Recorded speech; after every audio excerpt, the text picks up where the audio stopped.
Lalu akan digunakan untuk apa dana hasil IPO dan sejauh mana strategi ekspansi dari Ali? Sudah hadir di studio CNBC Indonesia Faisal Muhammad Nur, Direktur Utama PT Angkara Logistik Indonesia Tbk atau ALI.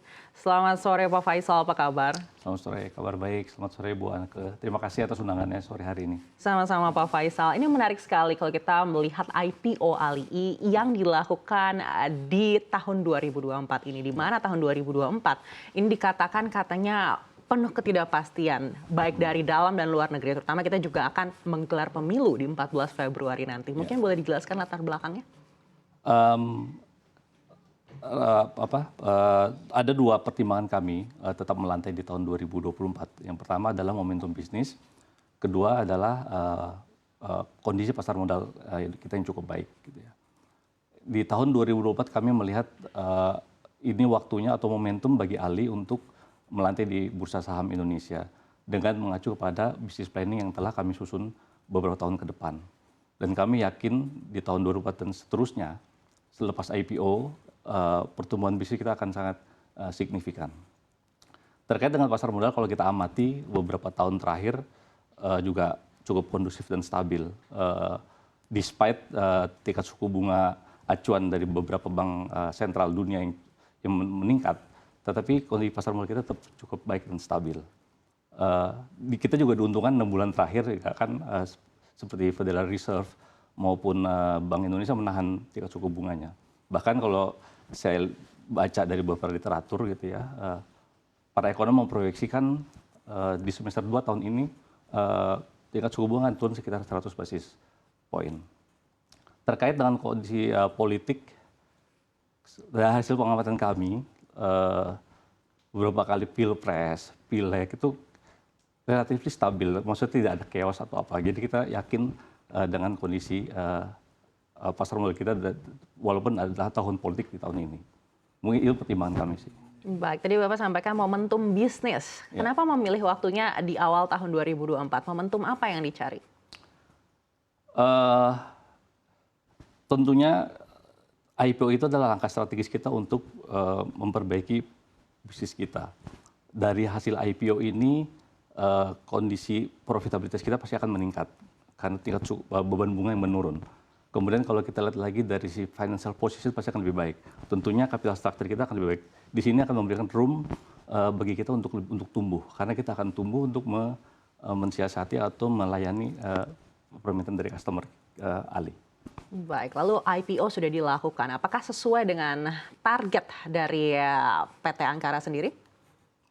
Alhamdulillah sesuai dengan target. Dari sisi time frame-nya, untuk kita menyiapkan proses ini, kita menggunakan buku Agustus. Dan kita listing minggu lalu, hari Rabu, tanggal 7 Februari. Masih ada jeda berapa minggu ke depan, sampai dengan akhir berlakunya. Kemudian juga dari sisi permintaan pasar, IPO kita oversubscribe cukup signifikan. Dan juga kita lihat di hari pertama, harga saham kita meningkat cukup tajam, cukup baik di sekitar 25%. Dan hari ini kita masih terus tumbuh. Jadi saya lihat momentumnya memang tepat. Market juga merespon dengan cukup baik merantainya Ali di bursa saham Indonesia. Baik, banyak tertulis di media-media, tapi berapa pastinya total dana yang berhasil diraup dari IPO ini?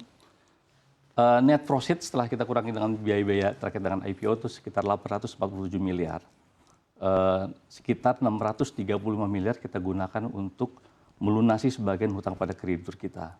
Ini salah satu kenapa kita IPO adalah untuk mengurangi beban bunga kita. Jadi kita tentunya akan meningkat profitabilitas kita, kemudian cash flow kita juga akan lebih baik. Akhirnya kita punya opsi-opsi capital structure yang lebih baik lagi, yang lebih optimal untuk perkembangan bisnis kita ke depannya. Sisanya kita gunakan untuk pembelian 15 kapal tongkang sungai dan untuk kebutuhan modal kerja. Baik, tadi Bapak katakan untuk bisa mengurangi beban bunga. Tapi kan ada juga harapan kalau bunga ini akan dipangkas di 2024 dan juga tahun-tahun berikutnya. Kita sudah hitung dari profitabilitas kita gitu ya, dan salah satu yang memberatkan kita selama ini adalah beban bunga cukup besar. Yang itu harus kita kurangi, dan itu saya pikir normal ya dalam pengelolaan bisnis. Emang it's a time untuk kita untuk IPO, untuk kita cari dana alternatif financing lain selain dari pinjaman kepada kreditur. Baik, lalu berikutnya akan digunakan untuk pembelian kapal baru begitu. Tongkang sungai ya. Baik, seperti apa pertimbangannya untuk memilih kapal tongkang sungai? Eh, Dua pelanggan utama kami ini sudah disetujui RKAB-nya yang di tahun 2024, 2025, dan 2026 itu yang tahun 2004 itu sebesar 7 juta ton, 2025 sebesar 10 juta ton, dan tahun 2026 sebesar 13 juta ton. Tahun 2023 kita hanya mengangkut sebesar 2,8 juta ton. Jadi kalau kita untuk memenuhi demand daripada customer kita, kita harus ekspansi. Disinilah tampaknya akhirnya kita harus investasi di tongkang sungai kita yang sekitar 15 unit di tahun 2024 ini. Baik, tadi Bapak katakan ada klien baru, mungkin boleh di-spill sedikit ke publik, siapa sih sebenarnya klien ini? Sebenarnya bukan klien baru. Ini PT AD Putra Transtajang atau APT dan Guruh Putra Bersama atau GPB ini adalah dua pelanggan utama kami. Dan kita memiliki life of mine contract. Jadi selama mereka masih memiliki tambang, masih reserve, masih ada, kita terus berkontrak mereka. Jadi eksklusif. Ini adalah salah satu competitive advantage yang kita miliki. Jadi ada kepastian volume yang akan kita angkut di beberapa tahun ke depan. Plus kita pasti akan memiliki pendapatan yang berkesinambungan. Yang tentunya baik untuk para investor. Baik, mungkin boleh disampaikan juga sebesar apa sih kontribusi tambang dari Grup Bakri sendiri untuk membantu profitabilitas di PT Angkara? Maksudnya? Kita tahu Grup Bakri ini kan juga memiliki tambang batu bara. Apakah juga menjadi klien dari PT Angkara dan sebesar apa kontribusinya? Dua pelanggan ini memang tidak terafiliasi directly dengan yang Grup Bakri yang lainnya gitu ya. Tapi dua pelanggan ini terafiliasi dengan PT Angkara. Jadi kalau kita lihat dari struktur pemilikan kita akan masih terafiliasi. Nah, mereka sendiri ini punya dua customer kami ini memiliki cadangan cukup banyak yang kita prediksikan mungkin sekitar bisa sampai 20 sampai 40 tahun ke depan masih ada cadangan cukup banyak.